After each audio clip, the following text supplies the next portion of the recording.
Ya, shalom, selamat malam buat teman-teman semua yang ada di Indonesia dan selamat pagi buat teman-teman yang ada di Amerika dan selamat siang buat teman-teman yang ada di Eropa ya.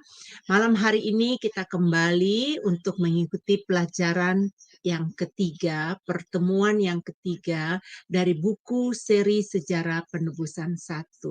Kenapa kita harus belajar dari buku ini? Karena buku ini sudah mendapat penghargaan ya. Karena melalui buku ini kita akan mengetahui isi Alkitab di kitab Kejadian 5 dan Kejadian 11 nantinya khususnya. Nah, pelajaran sejarah penebusan ini sudah sungguh sangat memberkati termasuk saya pribadi dan ada orang juga di sini yang namanya Ibu Rahel ya, dia juga sudah mengalami, bahkan operator kami Pak Petra juga sudah mencicipi bagaimana dengan belajar sejarah penebusan yang sangat memberkati kita semua. Bapak Ibu jangan kemana-mana ya, saya mau menyapa dulu pendeta narasumber kita. Pak Pendeta, apa kabar? Shalom, baik Ibu. Shalom, terima kasih Bapak Pendeta sudah bersedia menjadi narasumber kami pada hari ini. Kami siap untuk belajar. Tapi Bapak Ibu, sebelum kita memulai ya, kita akan melihat dulu profilnya. Dipersilakan profilnya.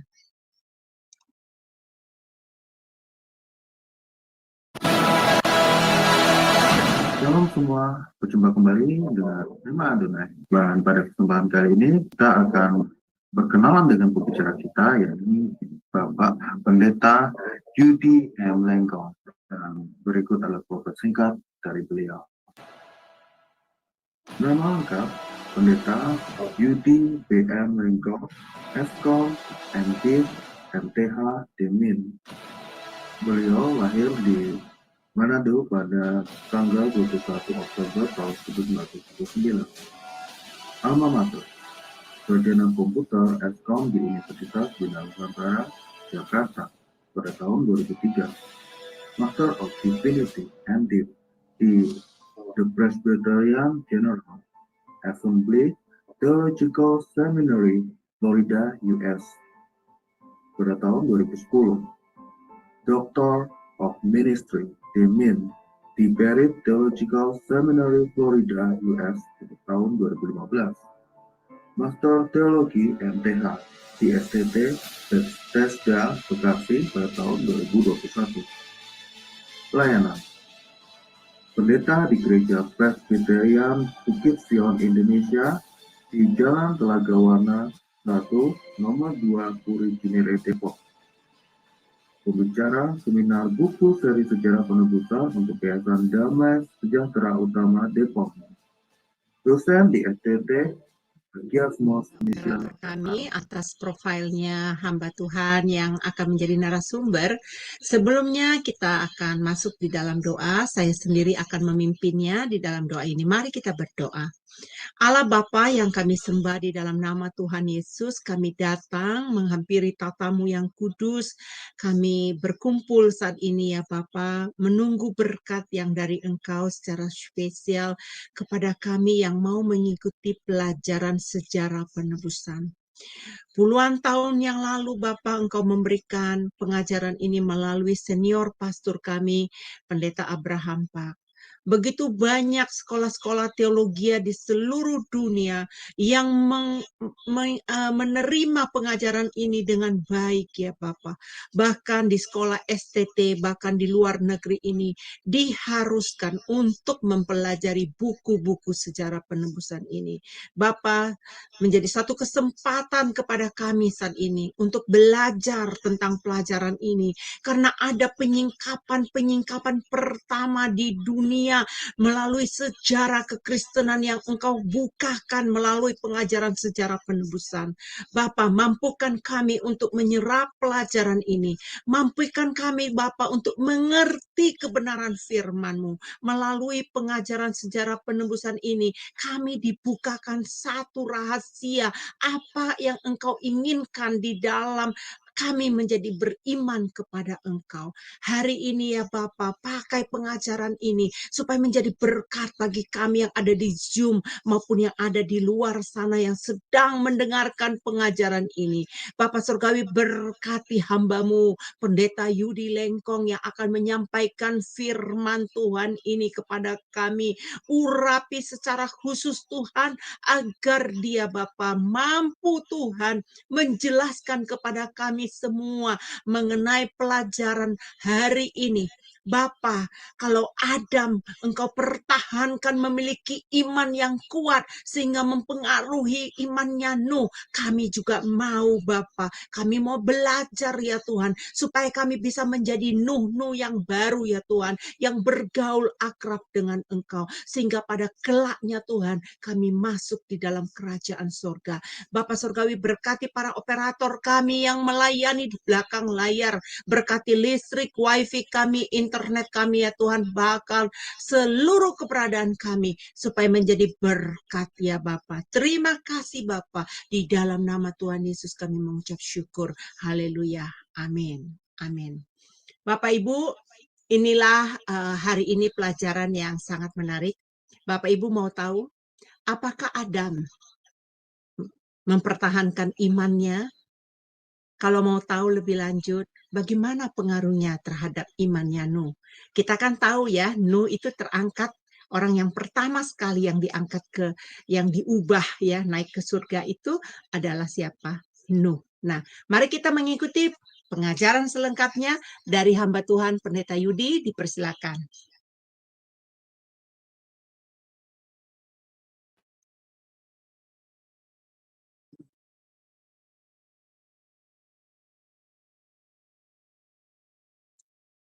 Baik, shalom Bapak Ibu semuanya.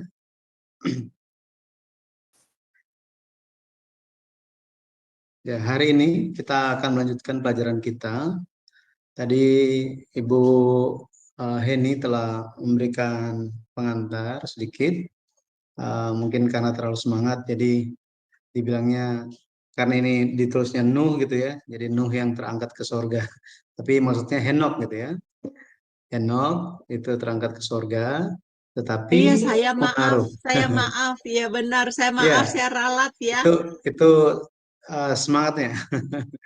Baik, jadi bagaimana Adam ini memiliki pengaruh kepada Henok sampai dia terangkat ke surga, dan bagaimana Adam ini pengaruhnya bahkan sampai kepada Nuh, ya, sampai kepada Nuh. Ini kita akan lihat bersama-sama. Tapi hari ini kita akan khusus kepada Nuh. Mengenai Henok kita akan bahas dalam pertemuan selanjutnya. Baik, jadi hari ini kita akan lihat bersama-sama tentang pengaruh Adam kepada iman Nuh. Di dalam pertemuan yang pertama, kalau kita kembali lagi gitu ya, telah lewat buku sejarah penebusan, silsilah di kitab Kejadian, buku seri pertama yang ditulis oleh Pendeta Abraham Park. Pendeta Abraham Park melakukan penelitian, secara khususnya buku pertama itu melakukan penelitian tentang silsilah-silsilah di dalam Alkitab, secara khususnya silsilah di kitab Kejadian. Dan Pendeta Abraham Park memperkenalkan metode yang digunakan, dan beberapa di antaranya itu adalah arti nama. Jadi arti nama tokohnya, sehingga lewat nama, arti nama tokoh, kita bisa mengetahui seperti apa zaman ketika tokoh tersebut hidup, kemudian bagaimana iman dari orang tua, bagaimana harapan dari orang tua, lebih lagi dari nama bapa leluhur iman ini tersirat nubuat tentang pekerjaan keselamatan yang akan digenapi oleh Yesus Kristus. Kemudian metode lainnya yang diberikan kepada kita itu adalah kehidupan semasa. Kehidupan semasa ini memberikan kita suatu insight gitu ya, suatu pemahaman yang lebih mendalam tentang bagaimana pengaruh dari setiap tokoh yang hidup semasa.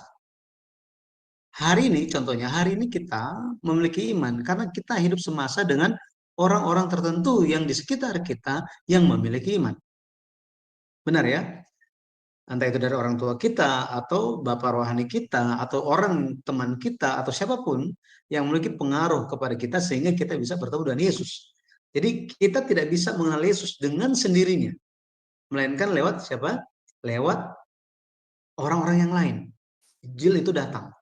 Nah, mungkin ada yang bilang, oh itu kan bisa saja wahyunya turun langsung. Nah, itu special case kalau Tuhan mau, gitu ya. Tetapi kehidupan semasa di sini memberikan kita suatu petunjuk untuk mempelajari bagaimana tokoh-tokoh tersebut di dalam silsilah mereka telah hidupnya seperti apa.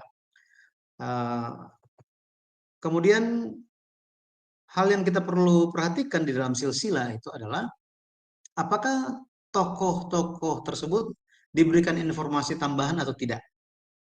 Jadi biasanya diberikan dipanggil gitu kan, Adam, Set, Enos, Kenan, Mahalalel, Yared, Henok.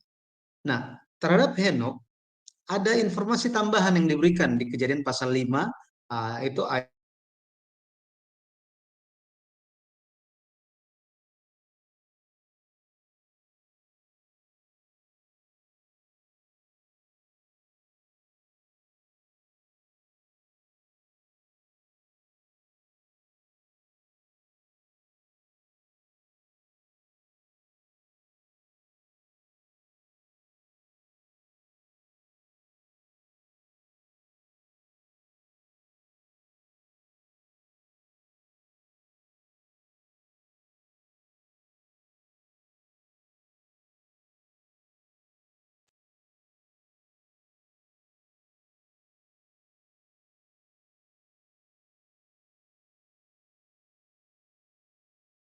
kita telah pelajari.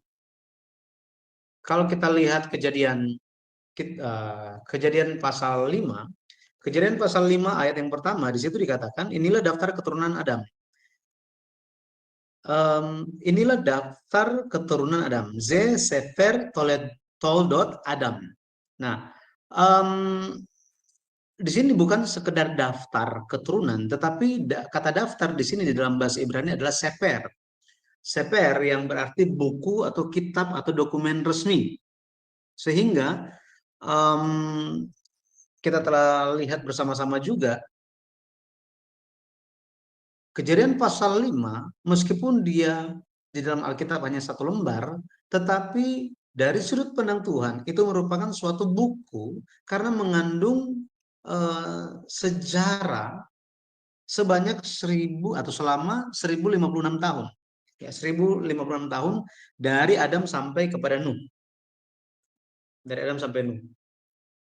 Nah, kalau kita lihat arti nama mereka, ini di Kejadian pasal 5 ya.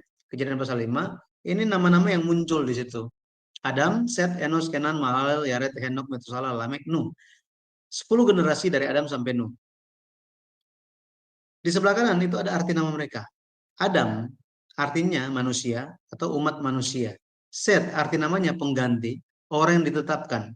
Kita bisa mengerti kenapa diberikan nama Set. Dari mana kita tahu?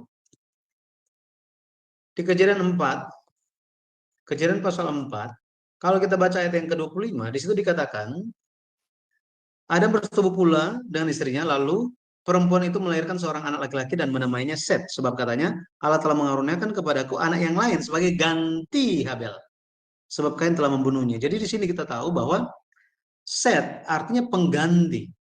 Untuk menggantikan siapa? Habel.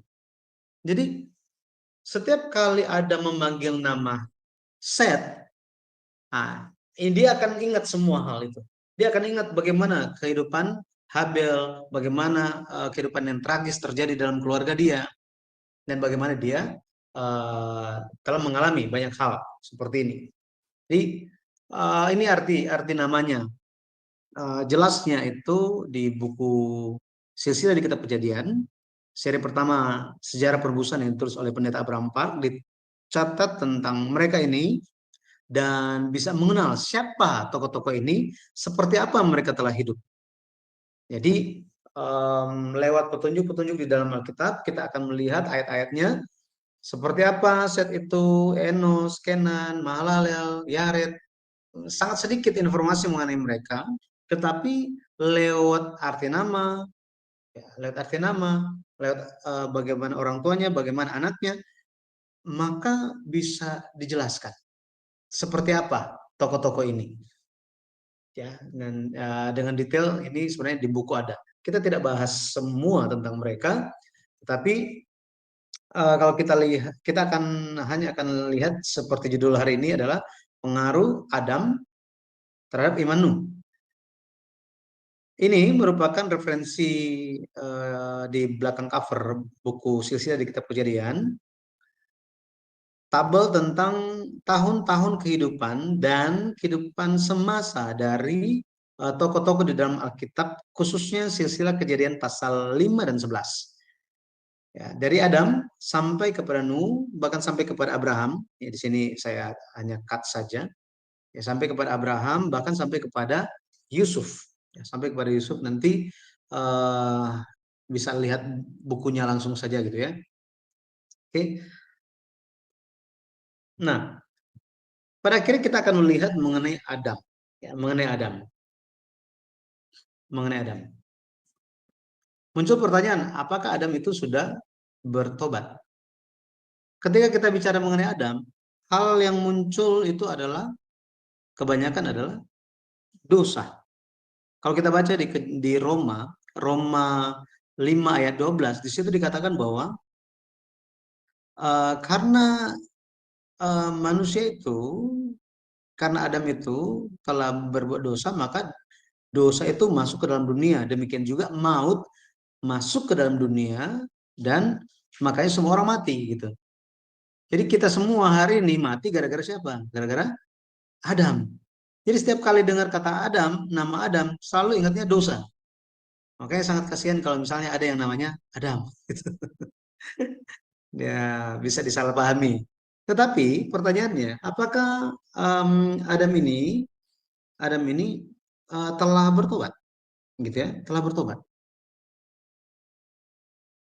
Nah, jadi kita akan lihat, Alkitab tidak beritahukan secara langsung bahwa kemudian Adam bertobat di hadapan Tuhan dengan sungguh-sungguh, dengan segenap hatinya. Tidak ada itu. Tidak ada statement seperti itu. Tetapi Alkitab memberikan petunjuk untuk kita memahami bahwa Adam sudah bertobat. Ya. Kalau kita lihat yang pertama itu peristiwa petunjuk yang pertama itu tentang peristiwa pemberian nama kepada istrinya. Pemberian nama kepada istrinya. Kita lihat dulu Kejadian 2 ayat 23. Kejadian 2 ayat 23. Mari kita lihat. Kejadian 2 ayat 23. Ayat 23 dikatakan begini. Kejadian 2 ayat 23. Lalu berkatalah manusia itu, inilah dia tulang dari tulangku dan daging dari dagingku. Ia akan dinamai perempuan sebab ia diambil dari laki-laki. Jadi di sini kalau kita baca mengenai proses penciptaan dari perempuan, Allah berkata bahwa Allah membuat Adam itu tidur, kemudian mengambil salah satu rusuk, kemudian ditutup dengan daging, lalu dibangunnya seorang perempuan, katanya. Tetapi ayat 23 katakan bahwa nama perempuan, kata perempuan merupakan sebuah nama, ya, sebuah nama. Makanya ketika orang menikah dikatakan bahwa mungkin di luar negeri, di Amerika khususnya, sering kali disebutkan seperti ini. Ya, kemudian mereka, this is man and wife. Now I pronounce you as man and wife. Laki-laki dan man, laki-laki atau manusia, dan istri katanya. Gitu ya. Istri. Nama istri itu siapa? perempuan. Nah, perempuan di sini inilah dia tulang dari tulangku dan daging dari dagingku. Ia akan dinamai perempuan sebab ia diambil dari laki-laki. Kalau kita lihat tatanan bahasa Ibraninya, 6 kata perempuan itu diulang beberapa kali. Kata dia di sini sebenarnya perempuan. Perempuan. Kemudian di sini ada ia, perempuan. Iya, perempuan. Jadi perempuan ini muncul sampai 4 kali. Inilah perempuan. Perempuan akan dinamai perempuan sebab perempuan. Jadi kata perkataan manusia ini atau perkataan Adam itu menunjukkan bagaimana ekspresi kecintaan dia, bagaimana dia sangat puas bahwa apa? Bahwa semua yang diperlukan untuk seorang perempuan itu ada di sini. Yaitu siapa? Istrinya. Jadi this is the best gitu ya, the best. Akan tetapi kalau kita lihat setelah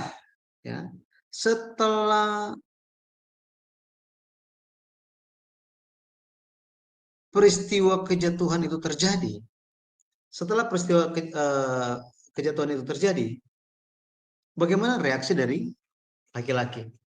Kalau kita ingat lagi, bagaimana reaksi dia? Reaksi dia adalah begini. Ketika Allah bertanya, Adam, di manakah engkau? Gitu ya. Adam, di manakah engkau? Adam, kalau kita lihat, Tuhan tanya bukan karena Tuhan nggak tahu, karena Tuhan itu maha tahu. Tuhan tanya gara-gara apa? Gara-gara dia menantikan, dia menginginkan pertobatan dari Adam. Akan tetapi yang muncul itu adalah bukan pertobatan, melainkan Adam bilang, aku takut, makanya aku bersembunyi. Nah, Tuhan tanya, siapa yang memberitahukan engkau telanjang? Dia bilang, aku telanjang, makanya aku bersembunyi. Tuhan tanya, siapa yang kasih tahu kamu telanjang?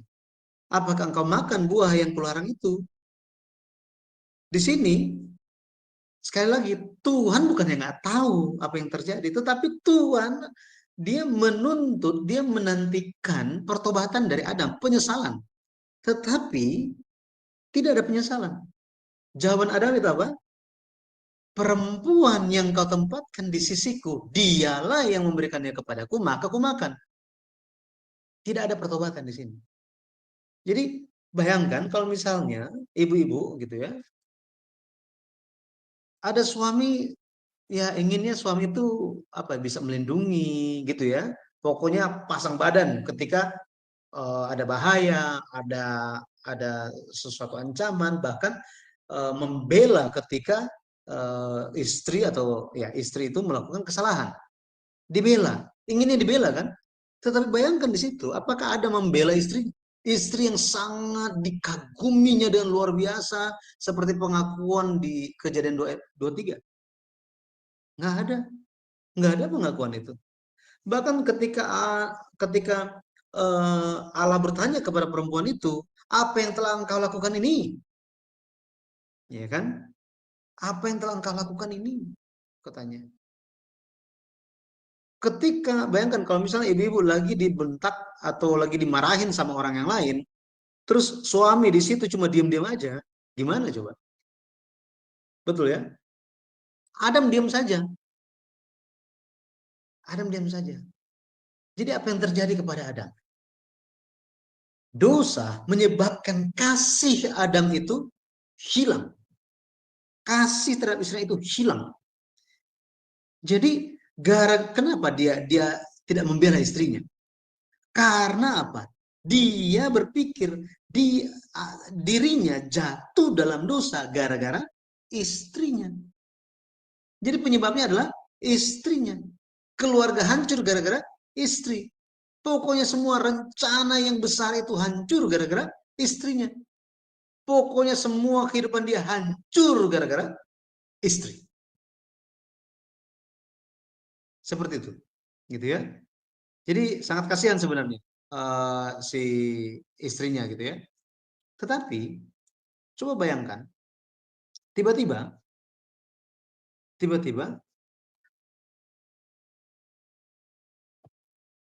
Adam memberi nama kepada istrinya. Kejadian 3 ayat 20. Kejadian 3 ayat 20. Manusia itu memberi nama Hawa kepada istrinya, sebab dialah yang menjadi ibu semua yang hidup. Bayangkan, kata Hawa ini artinya hidup. Artinya hidup. Ini positif sekali artinya. Nah, sebelumnya Adam berpikir bahwa apa? Bahwa hidupnya, rencananya, masa depannya, kehidupan dia itu hancur gara-gara istrinya. Sekarang dia sementara berbicara apa?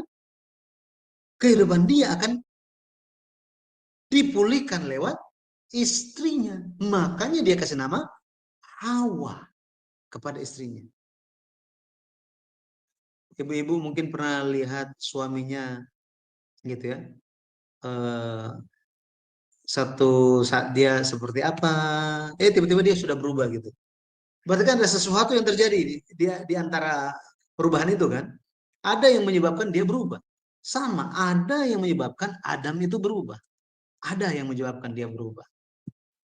Adam yang awalnya menyalahkan istrinya, sekarang dia menaruh keyakinan, pengharapan bahwa pemulihan itu akan terjadi lewat istrinya. Makanya dikasih nama hidup untuk istrinya.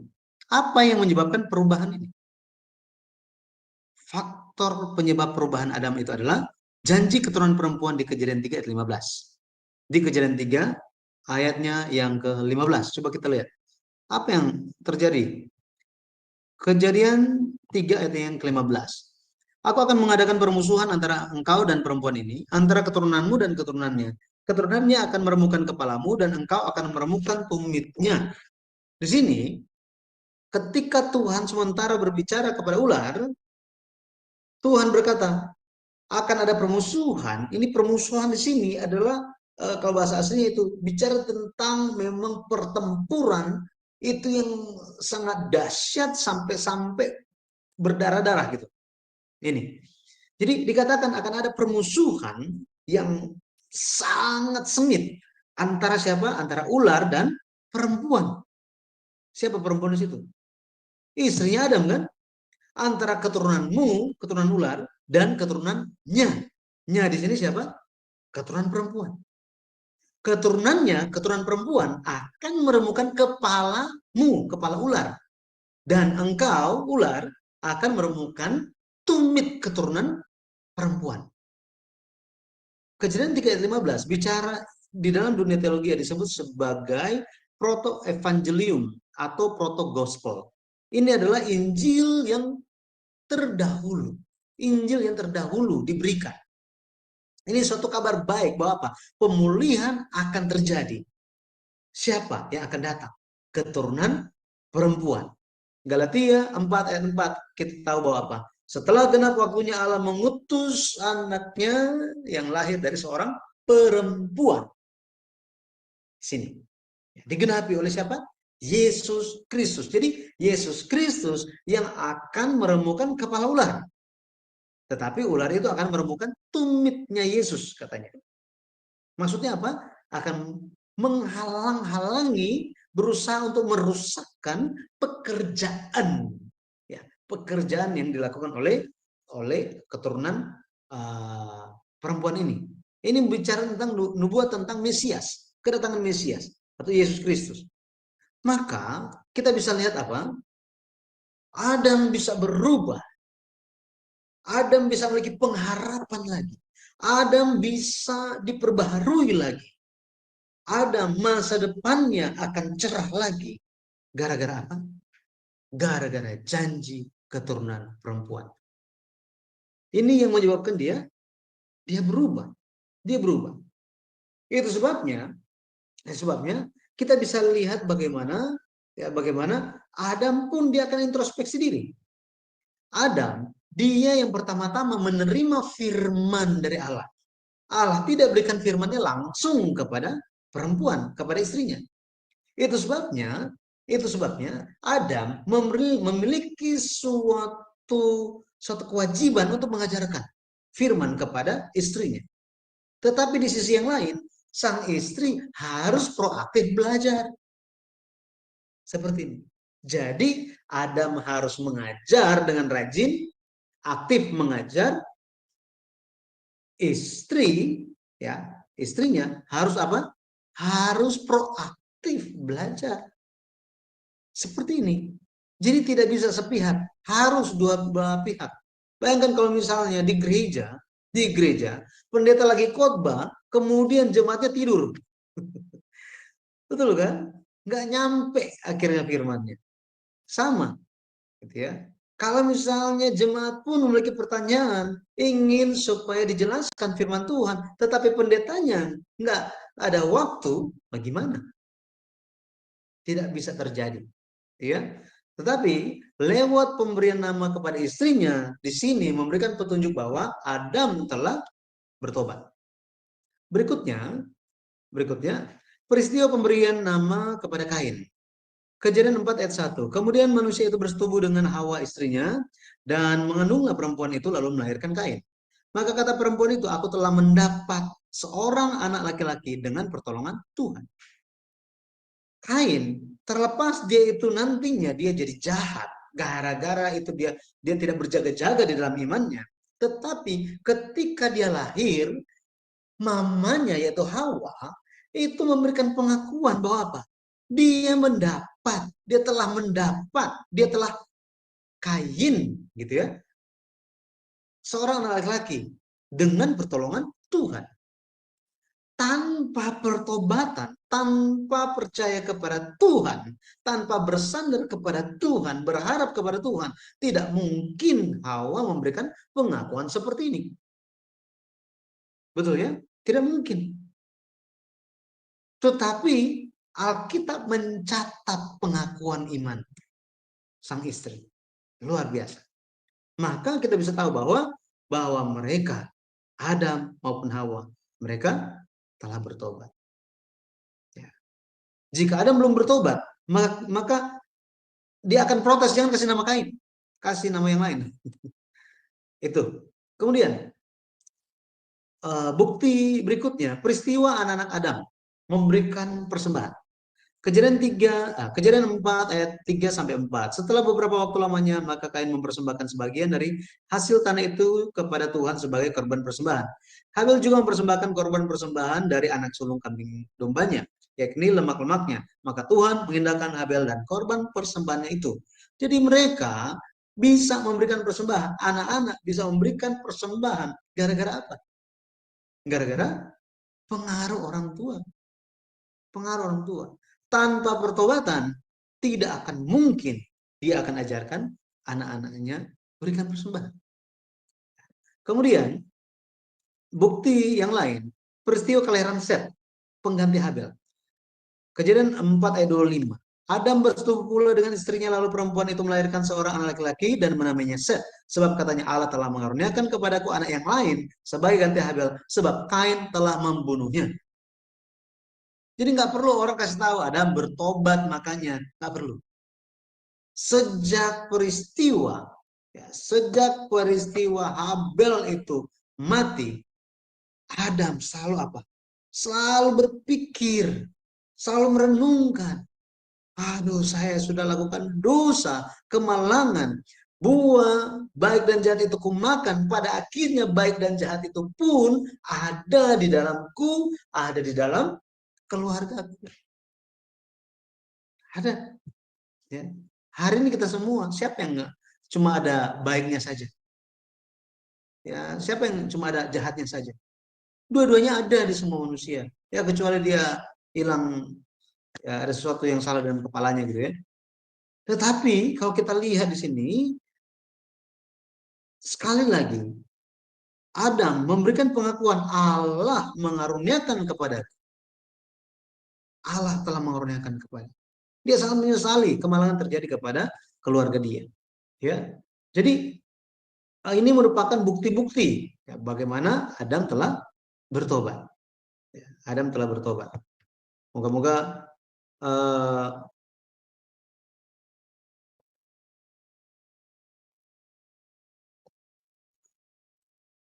Bapak Ibu bisa melihat hal ini. Saya mohon maaf, saya lupa sharing screen ini. Oke, jadi tadi tentang faktor keturunan, faktor penyebab perubahan Adam, yaitu karena janji keturunan perempuan di Kejadian 3 ayat 15. Kemudian peristiwa pemberian nama kepada Kain, ya, Kain ini karena dia telah mendapatkan seorang anak laki-laki dengan pertolongan Tuhan. Kemudian lewat peristiwa pemberian persembahan dari Kain dan Habel. Dan tadi tentang kelahiran Set, ya. Jadi kita telah lihat bersama-sama bahwa Alkitab memberikan petunjuk Adam telah bertobat. Jadi Bapak Ibu jangan ragu-ragu untuk melihat apa adanya Alkitab sebagai firman Tuhan yang telah memberikan petunjuk bagaimana Adam telah bertobat. Ya. Kita lanjut. Lewat Kejadian pasal 5, ada suatu pesan yang sementara ditunjukkan sebenarnya. Kalau kita lihat format penulisannya, kata mati, mut, ya, mut, itu muncul di Kejadian pasal 5 itu muncul 8 kali. Tetapi kata yalat, memperanakan, itu muncul 28 kali. Ini menunjukkan apa? Ini menunjukkan bahwa pekerjaan hidup itu jauh lebih kuat daripada kematian. Gitu ya. Maksudnya apa? Janji Tuhan itu lebih kuat daripada kematian. Makanya Yesus berkata bahwa apa? Yesus berkata di Yohanes 8 ayat 51. Yohanes 8 ayat 51. Barang siapa menuruti perkataanku, ia tidak akan mengalami maut sampai selama-lamanya. Bayangkan. Jadi janji Tuhan, firman Tuhan itu lebih kuat dari maut. Makanya ketika Yesus katakan, Lazarus, keluarlah. Dia bangun dan keluar. Ya, seperti itu.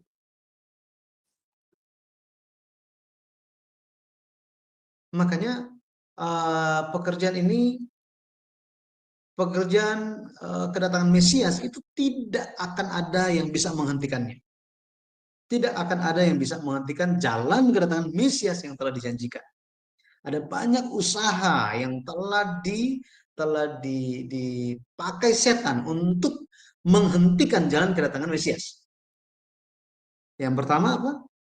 Tadi, Kain dipegang, pada akhirnya direbut. Menjadi milik siapa Kain jadinya? Milik si jahat kan? Terus dipakai untuk bunuh Habel. Ini pekerjaan setan yang mau menghentikan jalan kedatangan Mesias. Di zamannya Nuh kalau kita lihat, keturunan-keturunan Kain mempengaruhi keturunan-keturunan Saleh dari Set sampai cuma 8 orang yang selamat. Adik-adiknya Nuh, ponakan-ponakannya Nuh, cucu-cucunya Nuh, tidak ada yang selamat. Cuma 8 orang anggota keluarga Nuh yang selamat.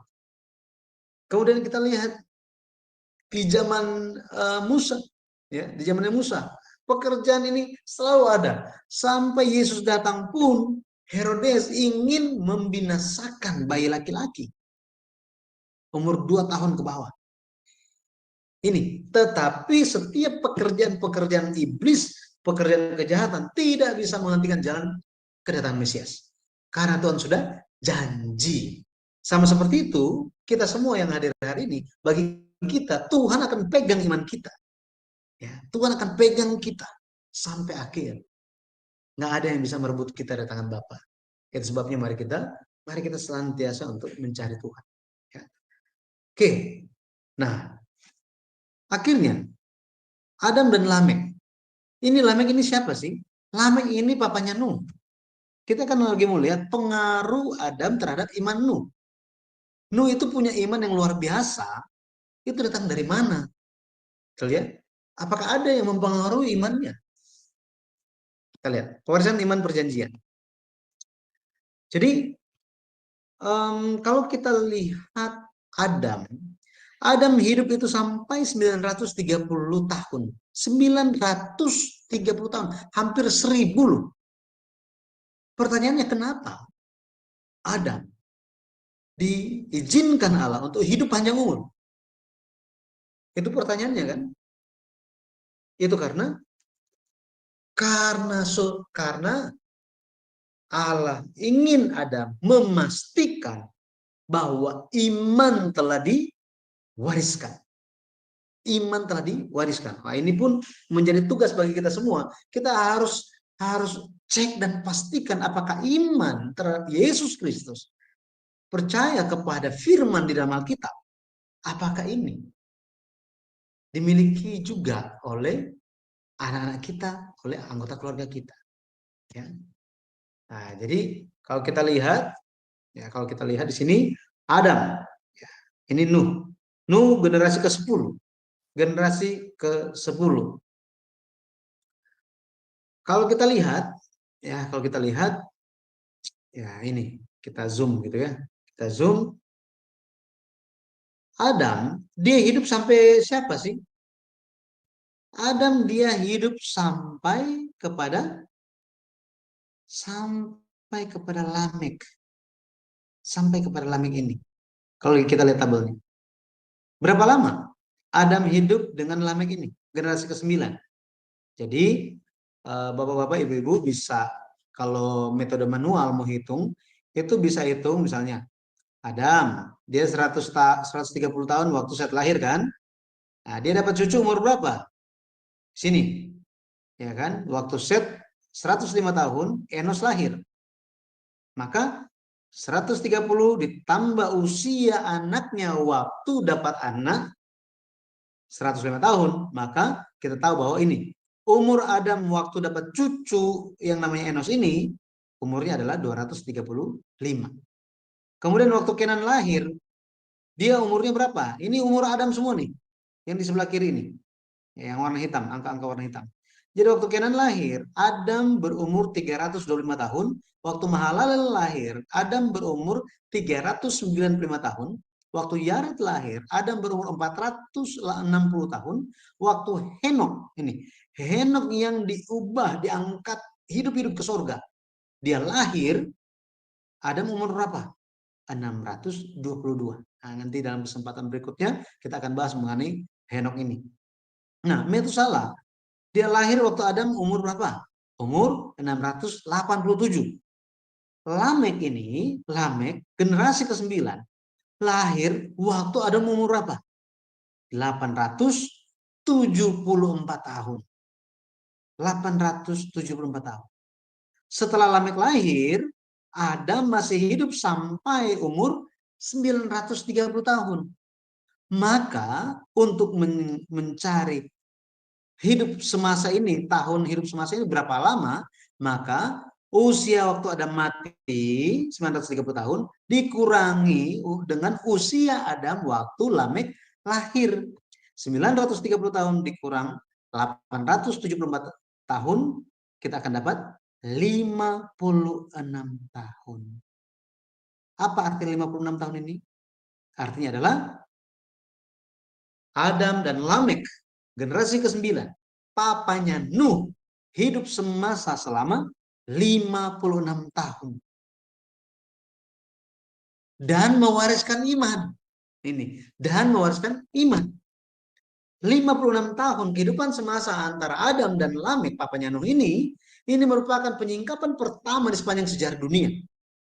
Ya, nggak ada yang komplain mengenai hal ini, statement ini. Nggak ada yang tahu mengenai hal ini.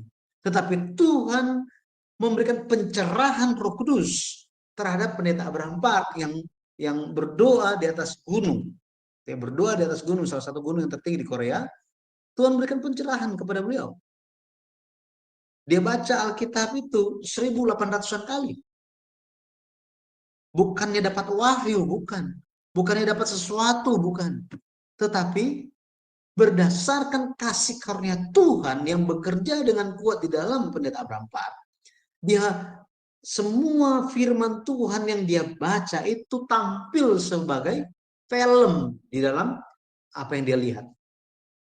Ya, seperti ini. Mungkin muncul pertanyaan, apakah ada bukti bahwa Adam ini telah mewariskan iman kepada Lamek? Atau apakah ada bukti Lamek itu telah menerima warisan iman perjanjian? Ada. Kejadian 5 ayat 29. Lamek bilang apa? Ayat 28 bilang, Lamek, ya, dia umur sekian, dia dapat seorang anak laki-laki. Jadi nggak langsung dikasih nama. Nggak langsung dikasih nama, tetapi diberitahukan apa? Dia mendapatkan seorang anak laki-laki. Coba kita lihat. Kejadian 5 ayatnya yang ke-28 dikatakan begini. Setelah Lamek hidup 182 tahun, ia memperanakan seorang anak laki-laki. Biasanya apa? Biasanya, coba cek Metusala. Setelah Metusala hidup 187 tahun, ia memperanakan Lamek. Jadi langsung dikasih tahu namanya. Kalau kita baca lagi gitu ya, ayat 21. Setelah Henok hidup 65 tahun, ia memperanakan Metusala. Jadi nama papanya, kemudian langsung nama anaknya. Tetapi di ayat yang ke-28, bentuk pencatatannya berbeda. Ini ada tujuannya. Untuk menarik perhatian sang pembaca. Memperhatikan hal ini. Setelah Lamek hidup 182 tahun, ia memperanakan seorang anak laki-laki. Ayat 28 bilang apa? Dan memberi nama Nuh kepadanya. Nah, di sini. Apa pengakuannya? Anak ini akan memberi kepada kita penghiburan dalam pekerjaan kita yang penuh susah payah di tanah yang telah terkutuk oleh Tuhan. Bayangkan, Lamek memberikan nama Nuh. Nuh artinya penghiburan, istirahat, perhentian, sabat. Ini artinya. Lamek sementara memberikan suatu pengakuan, suatu pengharapan atas keadaan yang mereka sedang alami. Tetapi pekerjaan yang susah payah ini, tanah yang telah terkutuk oleh Tuhan, ini merupakan firman yang Allah sampaikan kepada siapa? Siapa? Ya, benar. Kepada Adam. Kejadian 3 ayat 17. Tuhan bilang kepada Adam, terkutuklah tanah karena engkau dengan bersusah payah engkau akan mencari rezekimu dari tanah seumur hidupmu. Jadi firman ini yang Adam terima dari Tuhan telah sampai kepada Lamek. Sikap Lamek yang memiliki penantian akan penghiburan, ahli-ahli teologi yang mengatakan bahwa Lamek salah mengira, dia pikir anaknya adalah Mesias. Ini komentar-komentar Alkitab bilang seperti ini. Tetapi di sini, di sisi yang lain kita bisa lihat bahwa apa? Lamek memiliki iman yang menantikan Mesias. Betul ya? Lamek memiliki iman yang menantikan Mesias. Ini luar biasa. Di zamannya Yesus nggak ada ini. Iman yang menantikan Mesias. Waktu orang Majus datang, waduh, heboh gitu ya. Herodes heboh. Dia panggil, Bapak Gembala, ini doktoral dari STT mana gitu kan. Ini zaman dulu gitu ya. Kumpul semuanya, ahli Taurat, waduh semua. Kumpul semuanya dan ditanya. Katanya raja orang Yahudi itu, Mesias itu akan lahir. Apa benar seperti itu? Mereka bilang apa? Ya benar akan lahir. Di mana? Oh mereka kasih tahu di Bethlehem sesuai dengan nubuat sekian. Nabi Mika telah bernubuat, Nabi siapa telah bernubuat, semua telah bernubuat. Ya akan seperti ini. Luar biasa pengetahuan mereka. Setelah mereka kasih tahu jawaban kepada Herodes, apa yang hamba-hamba Tuhan itu lakukan? Pulang tidur. Ya, pulang mereka ke rumah. Adakah yang pergi ke Bethlehem? Nggak ada. Nggak ada. Jadi Lamek mengajarkan kepada kita hari ini, kita perlu memiliki iman yang menantikan Mesias. Yesus akan datang kembali hanya kepada mereka yang menantikan dia. Yang tidak menantikan dia, nggak akan ketemu. Nggak akan ketemu. Seperti ini. Nggak akan ada upah. Saya percaya kita semua dapat upah, amin. Ya, Ibrani 9 ayat 27 28 bisa dikatakan apa? Allah akan datang. Ya, Yesus dia akan datang kembali, memberikan upah kepada siapa? Mereka yang menantikan dia, katanya. Yang menantikan dia. Makanya Lamek telah hidup semasa dengan Adam selama 56 tahun dan menerima warisan iman. Itu sebabnya Adam yang telah bertobat, Adam yang pernah hidup di dalam Taman Eden, kira-kira dia bicara apa kepada Lamek ini? Gitu ya. Lamek telah menerima warisan iman dengan sangat-sangat baik. Jadi kita bisa lihat, ya, kita bisa lihat bagaimana 56 tahun kehidupan semasa antara Adam dan Lamek, warisan iman telah terjadi. Jadi hari ini kita masih hidup sampai umur sekian, saat ini, hari ini, jangan lupa ada tugas bagi kita. Ya, saya sebulan sekali saya pergi pelayanan di Malang, itu di Malang ada sekitar 150-an lansia. Lansia. Tetapi setiap kali saya pergi, saya kasih tahu kepada mereka, bapak-bapak, ibu-ibu, oma-opa, kakek nenek, semua ada tugas. Jangan lupa itu, ada tugas dari Tuhan. Ini sangat-sangat penting. Ya, ceritakan. Apa yang telah diterima, apa yang dipahami, ceritakan. Ya. Ceritakan kepada cucu. Ya, ceritakan juga kepada anak gitu ya. Karena kebanyakan kenapa ke cucu? Karena anaknya sibuk bekerja. Jadi jadi cucu-cucu ini dititipkan kepada oma opanya. Nah, itu merupakan suatu kesempatan yang sangat baik untuk mewariskan iman. Sangat-sangat baik. Gitu ya. Nah, ini telah kita lihat bagaimana pewarisan iman telah terjadi. Jadi, kesadaran akan firman, ya, kesadaran akan firman menuntun seorang Lamek memberi nama Nuh kepada anak laki-laki yang lahir baginya. Nuh artinya apa? Sabat, istirahat, penghiburan. Dari banyak tokoh di dalam Alkitab, Tuhan Yesus bilang apa? Kedatangan anak manusia itu sama seperti zaman Nuh. Bahasa aslinya sama seperti hari-hari Nuh. Jadi saya rekomendasikan saudara-saudari semuanya, Bapak Ibu, untuk membaca buku seri sejarah penebusan. Yang pertama, situ kita bisa mengenal Nuh lebih dalam lagi, lebih mengenal bagaimana kehidupan dari setiap tokoh di dalam kitab Kejadian. Ya. Baik, berikutnya mari kita secara khususnya kita lihat tentang Nuh. Mengenai Nuh, Nuh hidup semasa dengan Abraham selama 58 tahun. Nuh hidup semasa dengan Abraham selama 58 tahun.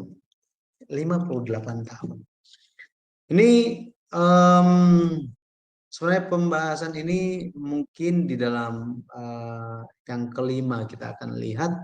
Tetapi saya pikir ya kita bahas saja karena ini langsung tentang Nuh, bagaimana Nuh juga yang telah menerima pengaruh iman, ya, pengaruh iman lewat ayahnya, dia kan begini, Adam itu bukan orang biasa, bukan manusia biasa. Dia pernah hidup di Taman Eden sebelum kejatuhan. Sebelum kejatuhan. Dia telah merasakan seperti apa indahnya. Luar biasanya. Bersama-sama dengan Tuhan. Wow. Berjalan bersama dengan Tuhan. Di dalam Taman Eden. Dan dia lihat apa yang terjadi di luar Taman Eden. Adam itu hidup semasa dengan papanya Nuh. Kira-kira Nuh ini akan tanya apa kepada papanya? Papanya Nuh, Lamek, itu akan didik seperti apa terhadap Nuh?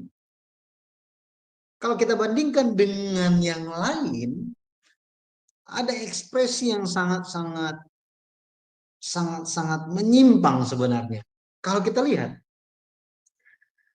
Bapak pelur di Kejadian pasal 5 itu biasanya mereka itu dapat anak, ya, dapat keturunan itu di usia seratusan, udah max itu seratusan, gitu ya. Tetapi Nuh dia baru mendapatkan anak setelah 500-an tahun. Bayangkan coba, setelah berapa? 500-an tahun. Nah ini apa yang terjadi, gitu ya? Apa yang terjadi? Makanya tersembunyilah rahasia, misteri yang sangat bermakna di balik Nuh ini, Nuh dan anak-anaknya.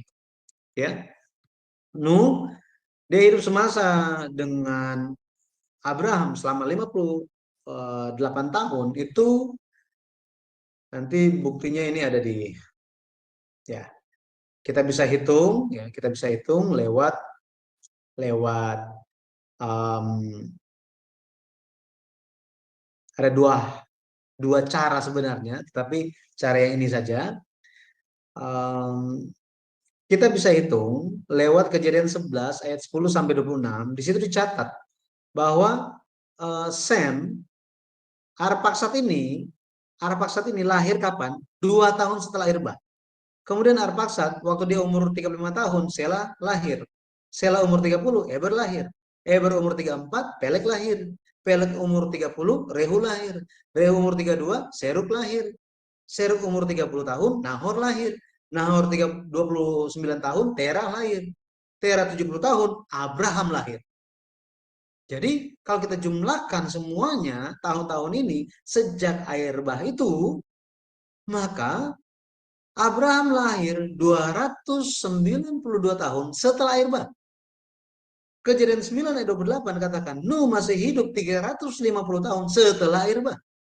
Maka kalau kita lihat, kita hitung 350 dikurang 292 tahun, kita akan dapat 58 tahun. 58 tahun. Nuh dan Abraham hidup semasa. Ini merupakan penyinggapan pertama di sepanjang sejarah dunia oleh pendeta Abraham Bach lewat buku yang pertama, seri sejarah penebusan, silsilah di kitab Kejadian. Wah, sangat menarik. Ya. Apa yang terjadi? Bagaimana Abraham bisa menerima iman dari seorang Nuh? Ini generasi ke-10 dari Adam bertemu dengan generasi ke-20 dari Adam. Luar biasa. Bahkan Sem itu, Sem masih hidup, Abraham udah mati. Jadi Abraham mati, Sem masih hidup, Arpaksad masih hidup, bahkan Eber masih hidup. Ini luar biasa. Ya. Jadi seperti itu, kita bisa melihat bagaimana iman itu terus-menerus diwariskan. Pada akhirnya hari ini kita disadarkan kembali bahwa iman itu sangat perlu untuk diteruskan. Ya, sangat perlu untuk diteruskan. Sekarang ini ada banyak sekali tantangan yang terjadi di dunia ketika banyak hal yang bisa memberikan pengaruh yang kuat untuk mencegah terjadinya pewarisan iman. Nah, itu sebabnya bersyukur lewat kita semua yang hadir, mari kita melanjutkan pewarisan iman ini, jangan sampai benang merah dari Adam sampai kepada Nuh, sampai kepada Abraham, sampai kepada Yesus, sampai kepada kita putus. Jangan sampai terputus, melainkan mari kita lanjutkan secara terus menerus. Saya berdoa di dalam nama Tuhan Yesus Kristus, kita bisa terus menjadi orang-orang yang bermisi tugas dalam mewariskan iman lewat firman Tuhan dalam Alkitab. Oke, hari ini kita akan sampai di sini. Nanti kita akan lihat di dalam pertemuan berikutnya itu tentang Nuh dan tentang Henok, ya, tentang Adam dan Henok. Kemudian nanti kita akan lihat tentang Nuh, ya, bagaimana imannya Nuh secara khususnya, dan kita akan lihat tentang misteri perpendekan umur di Kejadian pasal 11, dan pada akhirnya kita akan bicara tentang bagaimana munculnya seorang Abraham. Ya. Baik, saya kembalikan kepada host. Terima kasih. Baik, makasih Bapak Pendeta untuk pemaparan hari ini mengenai imannya yang diwariskan kepada Nuh. Bapak Ibu boleh bertanya ya untuk sesi ini, dikasih waktu untuk tanya jawab. Tapi sebelumnya Bapak Ibu izinkan saya untuk menayangkan sesuatu terlebih dahulu ya. Bapak Ibu besok Zoom kami akan ada pengajaran lanjutan yang kedua mengenai panggilan berteologi ya. Itu dibawakan oleh narasumber Pendeta Dr. Edwin Sihaloho. Dia adalah dosen saya di RBO Rumah Belajar Online Ecclesia. Jadi Bapak Ibu besok bisa mengikuti pelajarannya mulai jam 19 WIB. Kemudian acara berikutnya jam 21 WIB di hari Sabtu besok, pelajaran lanjutan dari kitab Kejadian Pak Lukas akan membahas tentang antara Hagar dan Keturah ya, jam 21 WIB. Kemudian hari Minggu kami ada ibadah online, ini adalah Bapak Gembala kami di Zoom Sema Adonai. Dia akan membahas seri kedua untuk orang percaya yang menang atas pencobaan. Saya berharap Bapak Ibu bisa ikut serta di sepanjang ibadah ini dan juga pembelajaran-pembelajaran Sema Adonai, karena selama 1 minggu dari hari Senin sampai hari Minggu, Zoom kami tetap ada acara. Dan kemudian Bapak Ibu, ini channel-channel yang live bersama kami hari ini adalah channel Sema Adonai. Channel Sema Adonai ini Bapak Ibu tolong subscribe, karena ada beberapa renungan yang kami live-kan hanya khusus di acara Zoom Sema Adonai. Jadi Bapak Ibu mungkin bisa supaya nggak ketinggalan. Dan kemudian juga Bapak Ibu bisa mengulang apabila tadi Bapak Ibu tidak mencatat dalam setiap pembelajaran-pembelajaran, dapat dilihat ulang dari channel Sema Adonai ya. Dan tolong bagikan juga kepada teman-teman yang lain supaya mereka juga mendapatkan berkat yang sama. Kita harus membangun saudara-saudara kita yang lain, Bapak Ibu, untuk mereka juga mau belajar firman Tuhan. Kemudian ada channel Omihen, ada channel Epra Pritus Bakti Satoto, ada channel Abi Ismail, ada channel Ferdinand Wardana, ini channel Kodek FH, channel Nebu Ali, channel Sema Adonai Facebook, channel Uti Wamena. Nah, di channel Uti Wamena ini saya mau menyapa Anda semua di sana. Ini banyak sekali yang menonton. Shalom saudara-saudaraku, apabila kalian punya waktu silakan naik ke Zoom ya, karena saya senang sekali berkenalan dengan kalian ya. Dan channel Batu Karang, channel Antara Channel, channel Garnet Jidan, channel Dulevit sama Agus Kurnia ini adalah channel Facebook ya. Jadi ini dia channel Facebook. Oh iya Bapak Ibu, kami juga sudah punya channel Facebook Sema Adonai Facebook yang baru kami buat. Mungkin Bapak Ibu juga bisa like di sana. Dan ada channel King Alexander. Itu channel-channel yang live bersama kami. Baik Bapak Ibu yang terkasih di dalam Tuhan, saya saat ini membuka mute-nya untuk Sister Rahel nih, yang cinta akan kebenaran firman Tuhan dalam pengajaran sejarah penebusan. Dipersilakan sis untuk bertanya. Silakan.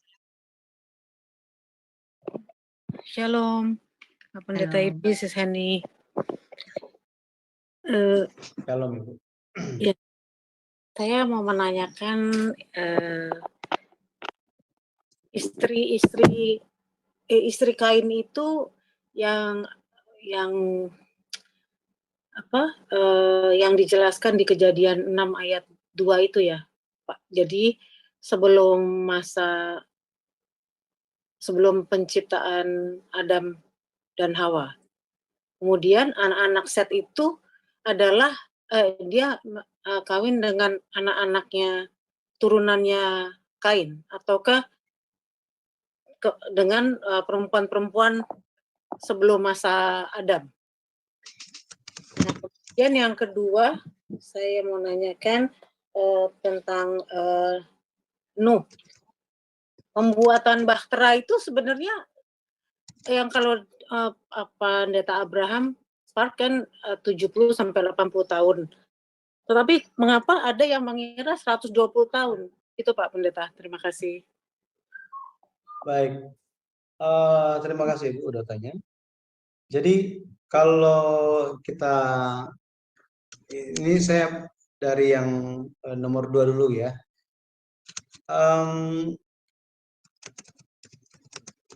Banyak pandangan yang ya komentar-komentar Alkitab banyak sekali yang menyebutkan mengenai hal ini, bahwa pembangunan Batra Nuh itu 120 tahun.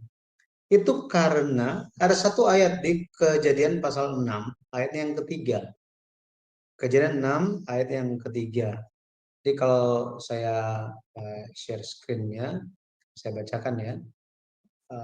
Kejadian 6 ayat yang ketiga dikatakan begini. Berfirmanlah Tuhan, rohku tidak akan selama-lamanya tinggal di dalam manusia, karena manusia itu adalah daging, tetapi umurnya akan 120 tahun saja. Jadi, karena satu ayat ini, maka komentar-komentar Alkitab langsung mengambil kesimpulan bahwa, karena ini kan dekat dengan, ini menjadi suatu alasan kenapa Tuhan memberikan perintah untuk Nuh membangun Batra. Jadi ini sangat dekat ini. Berarti Nuh membangun Batra itu hanya Nuh membangun Batra itu selama 120 tahun. Kenapa? Karena Nuh itu membangun Batra, setelah itu Batra selesai, air bah itu turun, itu 120 tahun.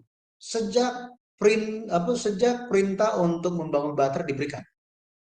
Nah, jadi mereka memberikan kesimpulan seperti itu. Memberikan kesimpulan yang seperti itu. Akan tetapi, Kejadian 6 ayat yang ketiga tidak menunjuk kepada lama pembangunan Batra Nuh. Tidak menunjukkan kepada itu. Kalau kita baca hanya dengan 2 ayat aja, kita bisa tahu bahwa itu kurang dari 100 tahun. Kurang dari 100 tahun. Coba kita lihat ya. Kejadian 7 ayat yang ke-6. Kejadian 7 ayat yang ke-6 dikatakan begini. Nuh berumur 600 tahun ketika air bah datang meliputi bumi. Ayat yang ke-11, kalau kita lihat, ditekankan lagi di situ. Pada waktu umur Nuh 600 tahun, tanggalnya diberikan. Pada bulan yang kedua, pada hari yang ke-17 bulan itu. Pada hari itulah. Nah, jadi kita bisa lihat, air bah terjadi waktu Nuh umur 600 tahun. Sekarang, dia dapat anak umur berapa? Kejadian 5, ayat yang ke-20, ayat 32, dikatakan bahwa setelah Nuh berumur 500 tahun, ia memperakkan Sem, Ham, dan Yafet. Ini bukannya kembar ya, bukan. Ekspresi ini artinya apa? Ketika dia berumur 500 tahun, dia mulai dapat anak. Sem, Ham, dan Yafet. Maka 600 dikurang 500 itu saja sudah 100 tahun. Betul ya? Lebih lagi kalau kita baca perintah Tuhan di Kejadian 6 ayatnya yang ke-18. Ayat yang ke-18 dikatakan apa? Tetapi dengan engkau aku akan mengadakan perjanjian itu. Engkau akan masuk ke dalam Batra itu. Engkau di sini bicara tentang Nuh ya. Engkau bersama-sama dengan anak-anakmu dan istrimu dan istri anak-anakmu. Maksudnya apa? Perintah untuk membangun Batra diberikan setelah Nuh dapat anak, lebih lagi dapat anak mantu. Bukan cuma satu, tetapi apa? Sem, Ham, dan Yafet sudah married semuanya, cuma belum ada cucu. Maka kalau kita lihat di sini, misalnya gitu ya.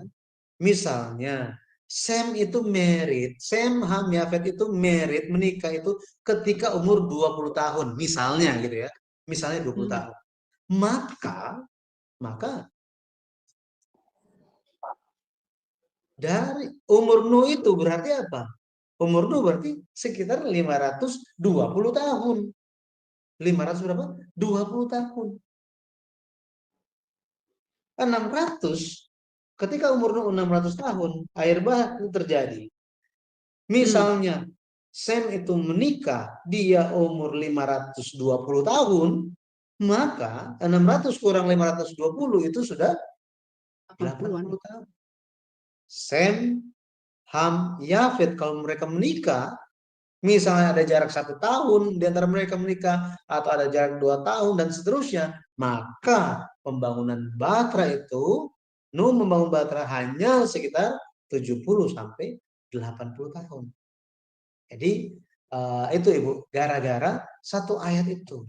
Tetapi ayat ini sebenarnya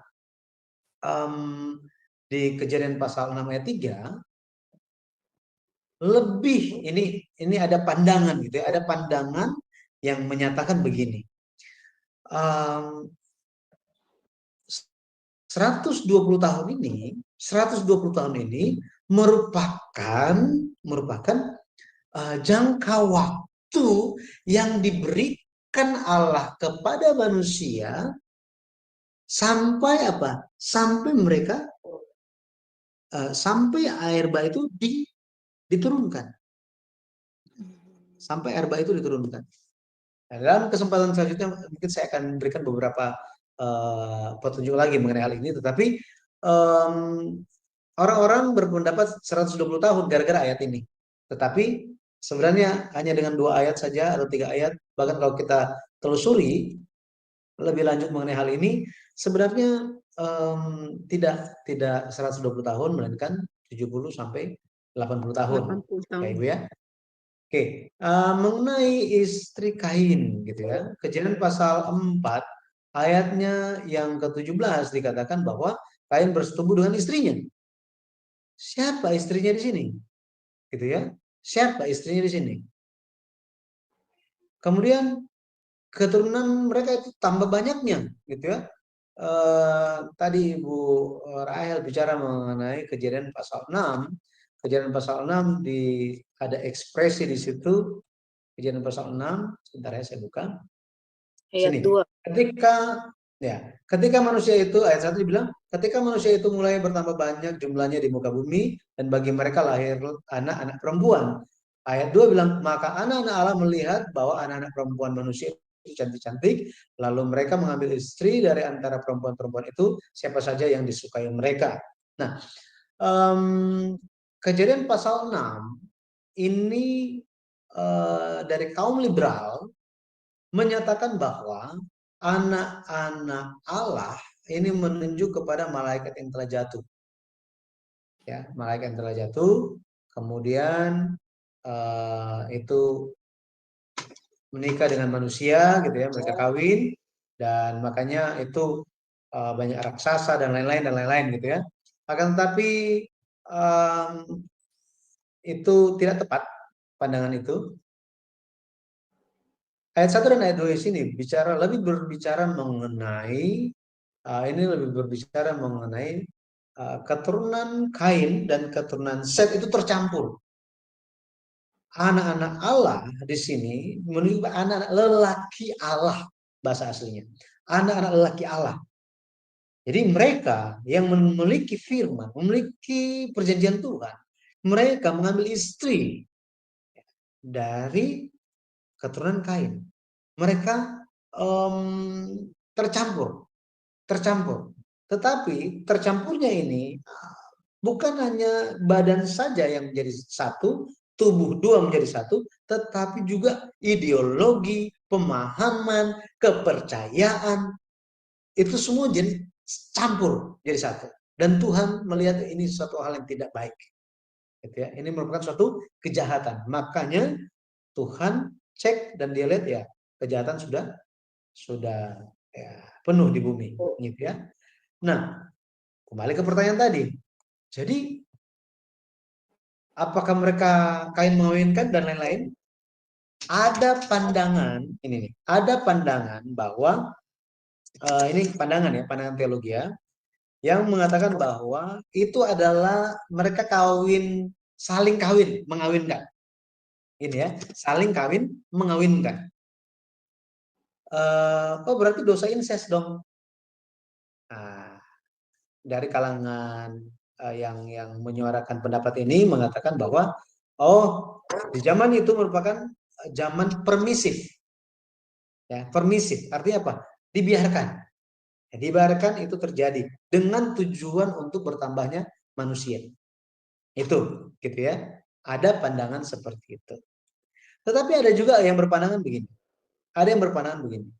Kejadian 4, ya kejadian 4 muncul suatu misteri, yaitu istrinya Kain. Istrinya Kain. Ya, ayat yang ke-17. Ya, ayat yang ke-17. Apakah Kain itu menikah dengan adiknya sendiri, ataukah ada manusia yang lain selain mereka? Nah ini muncul ya pertanyaan-pertanyaan yang seperti itu. Karena di sini kota di sini di dalam bahasa Ibrani menunjuk kepada suatu kota, menunjuk kepada kota yang sudah maju. Ya, satu keluarga nggak mungkin membangun sebuah kota, melainkan apa? Banyak orang, gitu. Makanya ada yang berpendapat itu apakah sudah ada manusia yang lain selain daripada keluarga Adam, gitu ya. Dari situ muncul pertanyaan-pertanyaan yang lain, muncul pertanyaan-pertanyaan yang lain. Jadi ketika Tuhan mengutuk Kain, Tuhan bilang bahwa dia akan menjadi pelarian katanya. Di Kejadian 4 ayat yang ke-12. Kain menjawab di ayat yang ke-14. Seorang pelarian pengembara di bumi. Terus apa? Barang siapa yang akan bertemu dengan aku, tentulah akan membunuh aku. Jadi Kain, dia takut dibunuh oleh orang. Ini bukan bicara tentang binatang buas, bukan. Manusia. Loh, kan mereka cuma ada Adam, Hawa, Habil udah mati, tinggal Kain. Dia takut sama siapa? Harusnya dia nggak takut, cuma bertiga kok. Iya kan? Dia takut sama siapa? Nah, ini menjadi suatu pertanyaan. Kemudian Tuhan seharusnya bilang apa? Nggak usah takut, cuma kalian bertiga mau takut sama siapa? Agak jauh aja perginya. Tapi tidak seperti itu. Tuhan bilang apa? Sekali-kali tidak. Barang siapa yang membunuh Kain akan dibalaskan kepadanya 7 kali lipat. Nah, kemudian Tuhan menaruh tanda pada Kain supaya jangan dibunuh oleh barang siapapun yang bertemu dengan dia. Dari sini Tuhan setuju bahwa apa? Kain bisa saja dibunuh kalau ketemu dengan barang siapapun. Makanya dikasih perlindungan, satu tanda untuk dia itu dilindungi, gitu ya, supaya dia tidak dibunuh. Muncul pertanyaan, apakah ada manusia yang lain pada waktu itu? Muncul lagi pertanyaan. Ini jadi saya nggak menjawab, Ibu, saya cuma kasih pertanyaan lagi. Ya, di ayat yang ke-22 dikatakan Zila juga melahirkan anak, yakni Tubal Kain, bapak semua tukang tembaga dan tukang besi. Jika ada manusia pertama, berarti semua pelajaran sejarah dunia yang kita pelajari selama ini gugur semuanya. Karena nggak ada yang namanya zaman batu, langsung lompat ke zaman tembaga dan besi. Jadi, apakah Adam itu manusia pertama atau bukan? Amin. Adam adalah manusia pertama. Jangan ragu-ragu, Adam adalah manusia pertama yang menerima nafas hidup dari Allah. Ya, dia adalah manusia pertama yang menerima nafas hidup dari Allah. Maka siapakah istrinya? Siapakah yang lain itu? Ya, saya juga nggak kenal itu datang dari mana, Ibu. Gitu ya. Saya hanya sampaikan apa yang ada dalam Alkitab. Ada yang menjadi pertanyaan seperti apa ya. Seperti itu. Jadi Adam adalah manusia pertama yang menerima nafas hidup dari Allah. Ya, seperti itu, Ibu. Oh ya, baik. Baik, Pastor. Terima kasih. Wow, luar biasa, percakapan yang luar biasa. Kalau orang yang mau belajar firman Tuhan ini akan detail ya, akan bertanya ini. Dulu juga saya sama.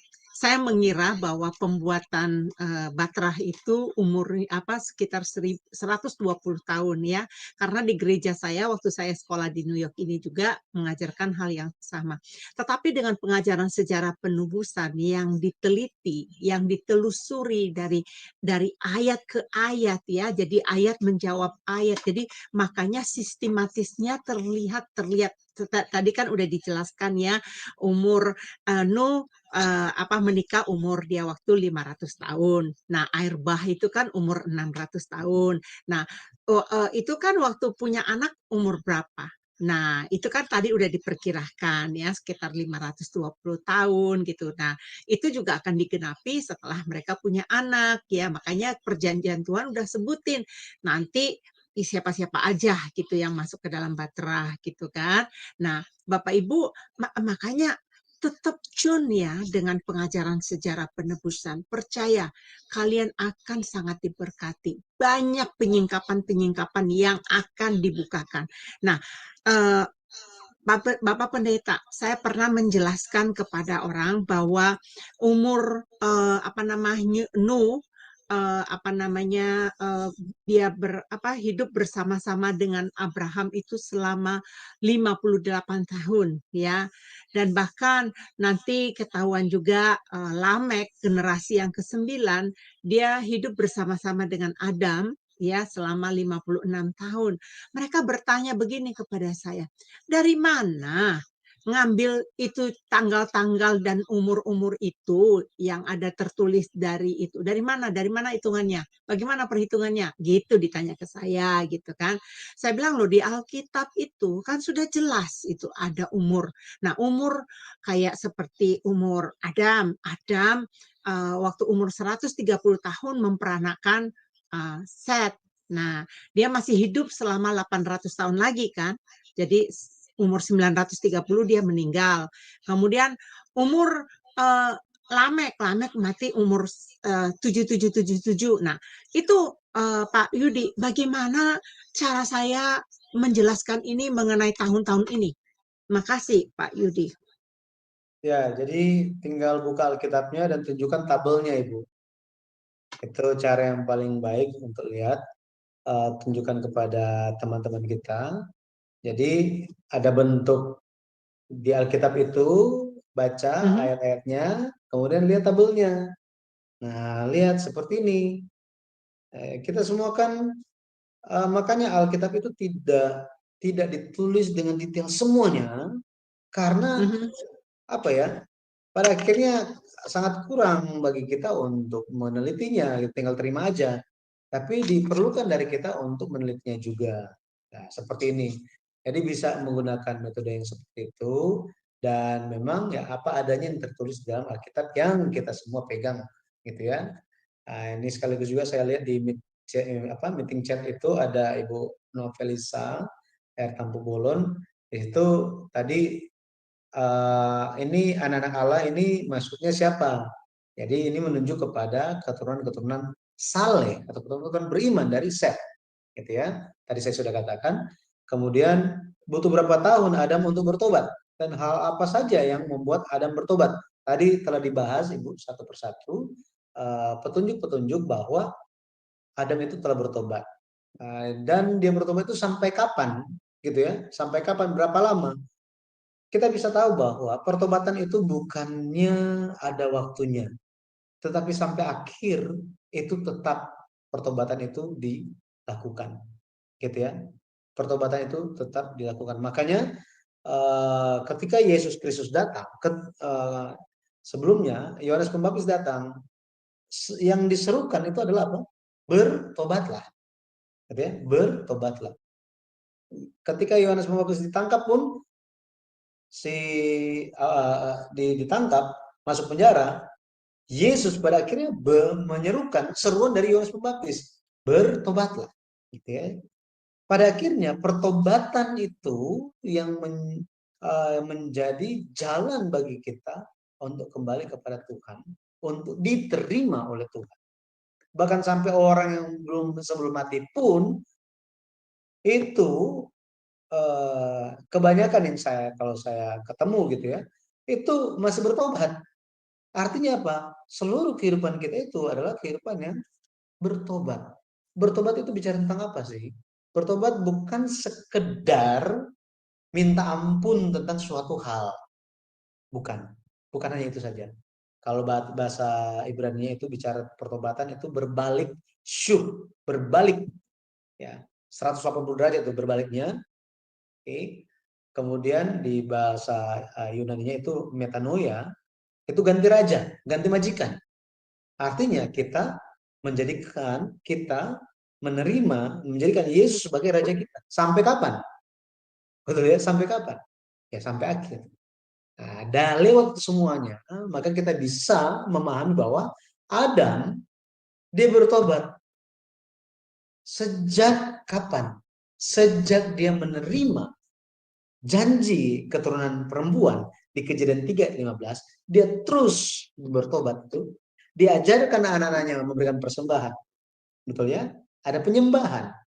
Setelah Habil mati, dia pun masih bertobat. Buktinya kapan? Ketika Set lahir, dia kasih pengakuan. Ya. Dia kasih pengakuan. Makanya kehidupan pertobatan itu seperti apa namanya? Seperti rumah perlu dibersihin setiap hari kan? Ya, perlu dibersihin setiap hari. Maka kita bisa tahu bahwa pertobatan Adam itu secara terus-menerus. Gitu ya. Secara terus-menerus. Gitu Ibu. Semoga bisa dipahami. Baik. Ya, makasih banyak ya. Ada ini dari operator kami, Bang Kodek. Silakan Bang, mau bertanya apa? Ya, terima kasih Ibu Host. Oke, shalom. Selamat malam. Shalom. Shalom Pak. Pertanyaan saya ini mungkin nanti tersinggung juga, menyinggung tadi Rahel ya tadi. Mengingat kejahatan manusia sehingga di ayat yang keberapa itu tadi ya, pasal 6. Kejadian pasal 6. Tadi perhatikan ada pembatasan umur nih Pak Pendeta. Sampai hanya 120 tahun saja. Nah, kalau sebelumnya itu kan umurnya lebih panjang itu. Ratusan sampai Nuh aja berumur 500 tahun. Dia masih memperanakkan Sem, Ham, Yafet gitu kan. Dan Abraham waktu meninggal juga kayaknya di atas dari 120, lebih lagi dia. Masih hidup lebih dari umur ini nih, Pak Pendeta. Maksudnya begini nih ya, ini saya coba minta bantuannya Pak Pendeta di Kekom, gimana memahaminya. Kenapa ya umurnya harus dibatasi 120 tahun? Tapi kalau di Abraham sepertinya meninggal lebih Pak, lebih di atas 120 tahun kan. Nah, kedua Pak, maknanya apa nih bagi kita zaman sekarang ini? Maksudnya kenapa sih Alkitab dari Beresit ini atau kitab Genesis atau Kejadian ini membuat umur-umur ini berbeda-beda gitu Pak? Artinya kita harus belajar apa gitu? Ketiga, gimana sih Pak rahasianya umur panjang? Terima kasih Pak Pendeta. Baik, terima kasih Pak. Jadi kalau kita lihat ada pandangan seperti ini. Jadi 120 tahun yang dimaksudkan di Kejadian 6 ayat yang ketiga itu bukan menunjuk kepada usia manusia. Bukan. Tetapi lebih menunjuk kepada waktu yang tersisa sampai air bah itu diturunkan. Sampai air bah itu diturunkan. Ya, saya baca dulu ya. Berfirmanlah Tuhan, rohku tidak akan selama-lamanya tinggal di dalam manusia, karena manusia itu adalah daging, tetapi umurnya akan 120 tahun saja. Maka ini secara konteks penghakiman, jadi setelah ini muncul pesan atau perintah untuk membangun bahtera. Setelah itu air bah terjadi. Maka 120 tahun ini bisa kita pahami sebagai waktu yang tersisa sampai Nuh umur 600 tahun. Apa yang terjadi waktu umur Nuh 600 tahun? Air bah terjadi. Kejadian 7 ayatnya yang ke-6, ayat yang ke-11 bicara mengenai hal itu, bahwa air bah itu terjadi ketika Nuh umur 600 tahun. Maka 600 tahun itu dikurang 120 tahun. Artinya sejak umur Nuh 480 tahun sampai dia umur 600 tahun, kesempatan untuk berbalik itu diberikan. Kesempatan untuk berbalik itu diberikan. Khususnya, karena sudah di sini, khususnya kakek dari Nuh namanya Metusala. Metusala arti namanya ketika dia mati akhir dikirim. Ketika dia mati akhir dikirim. Nah, luar biasanya di tahun Metusala itu mati, air bah terjadi. Waktu umur Nuh 600 tahun, Metusala kakek dia itu umurnya 969 tahun. 699 tahun. Di waktu itu, di tahun itu, air bah terjadi. Sehingga kita bisa pahami begini. Ketika umur Nuh 480 tahun dan Metusala berumur 849 tahun, ini adalah 120 tahun sebelum air bah terjadi. Sebelum air bah terjadi. Sehingga ini merupakan masa waktu akhir, kesempatan. Ini kalau di handphone itu namanya grace period. Sebelum mati total itu handphone, gitu ya, nomor teleponnya. Ini merupakan masa terakhir untuk manusia berbalik. Ini kita bisa lihat dari sisi yang seperti ini juga, gitu ya.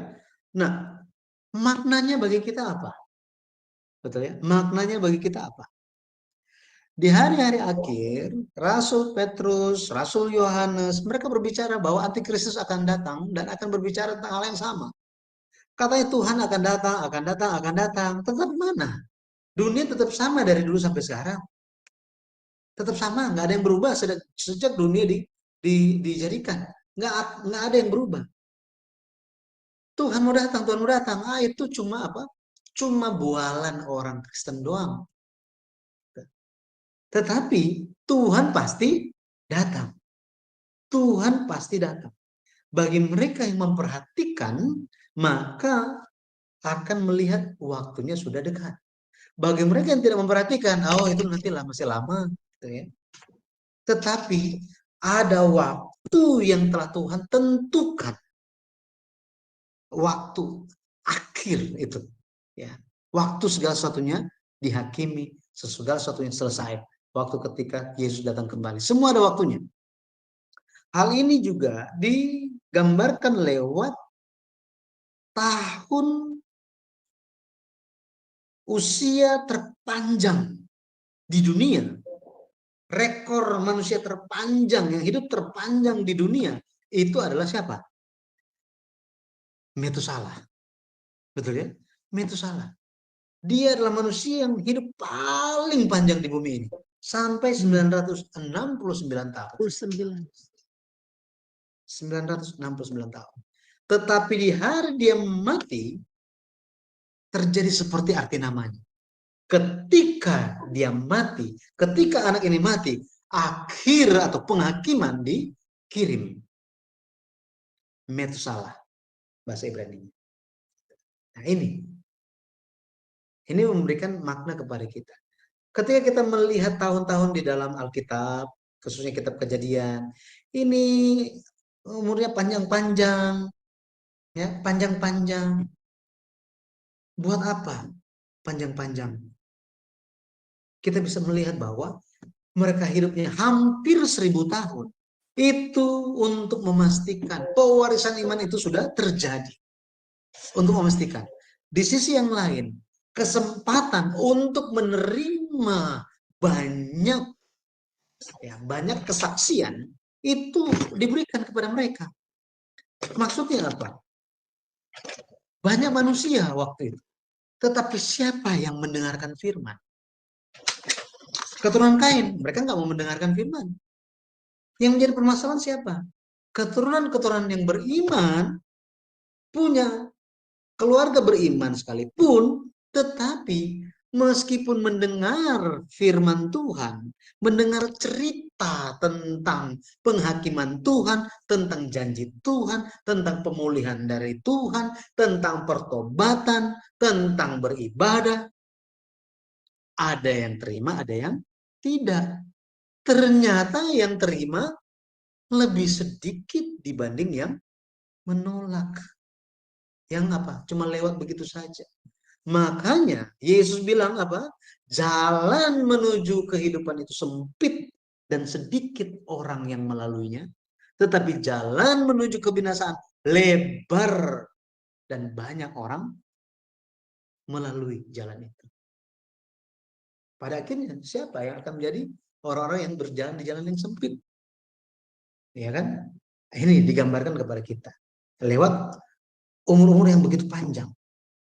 Umur panjang itu ada berkatnya, itu adalah berkat.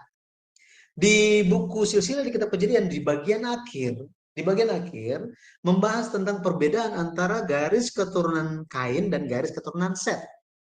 Beda antara mereka salah satunya adalah pada garis keturunan Kain tidak dibahas mengenai umur mereka berapa, waktu dapat anak, hidupnya berapa lama, mati umur berapa. Tuhan tidak peduli. Tetapi Tuhan secara khusus memperhatikan keturunan Set. Sampai ratusan tahun, sampai 900-an tahun. Itu menunjukkan bahwa berkat hidup kekal, berkat panjang umur itu diberikan bagi orang yang beriman. Rahasia hidup kekal apa? Ya, rahasia hidup kekal itu apa? Ya, ini mungkin daripada itu saya langsung kutip aja ya. Saya langsung kutip aja untuk karena minta tentang resep hidup kekal kan ya. Nah, ini juga mungkin baik untuk kita semua. Karena apa? Resep untuk hidup kekal menurut Alkitab itu apa sih? Kita lihat ya. Kita lihat. Bentar saya cari. Oke. Ya.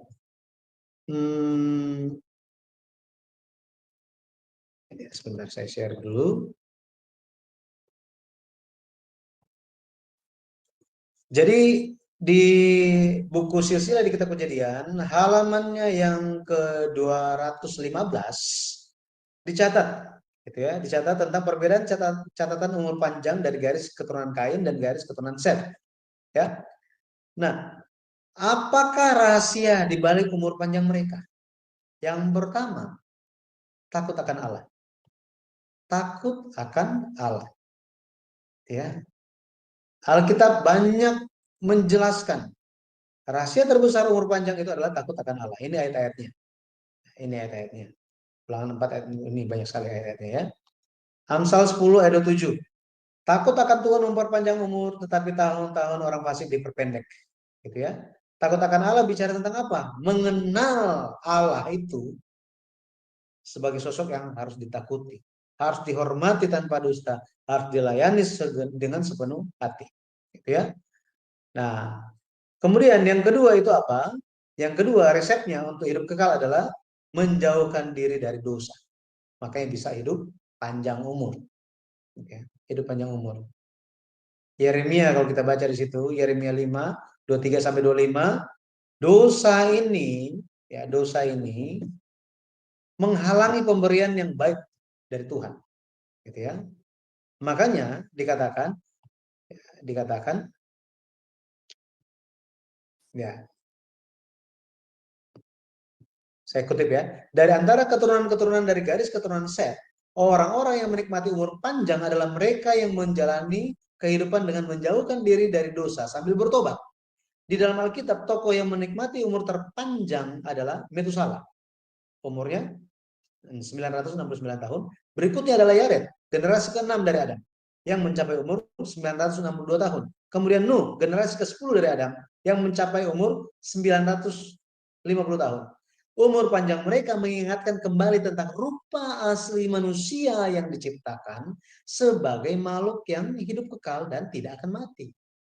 Jadi Tuhan menciptakan manusia adalah untuk hidup selama-lamanya, bukan untuk mati. Ini. Itu yang kedua. Jadi yang pertama itu takut akan Tuhan, yang kedua itu menjauhi dosa. Yang ketiga, yang terakhir ini adalah menghormati orang tua. Menghormati orang tua. Nanti kalau ada yang membaca buku Sejarah Penebusan seri yang ke-7, membahas tentang poin hukum Taurat, 10 hukum, perintah yang ke-10 perintah yang ke-5, hormatilah ayahmu dan ibumu supaya lanjut umurmu di tanah yang diberikan Tuhan Allahmu kepadamu. Jadi menghormati orang tua, Alkitab katakan jika menghormati orang tua akan menikmati umur panjang. Ya, seperti ini. Ya. Tapi kemudian muncul pertanyaan. Di Kejadian pasal 11 kenapa itu jadi diperpendek umur-umurnya? Betul ya? Kenapa jadi diperpendek? Nah, itu nanti kita akan bahas. Ada hubungannya dengan dosa. Kita akan bahas itu mungkin 2 pertemuan sejak sekarang. Ya, semoga bisa membantu memperluas wawasan kita. Terima kasih. Ya, terima kasih Pak Pendeta, terima kasih Ibu Eni. Ya, baik. Masih adakah lagi yang ingin bertanya? Waktu sudah larut malam, saya rasa juga kita sudahkan dulu ya, karena Pendeta Yudi itu tadi habis ngajar.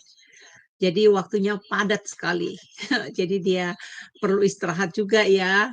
Jadi Bapak Ibu terima kasih untuk kehadirannya, untuk kita belajar.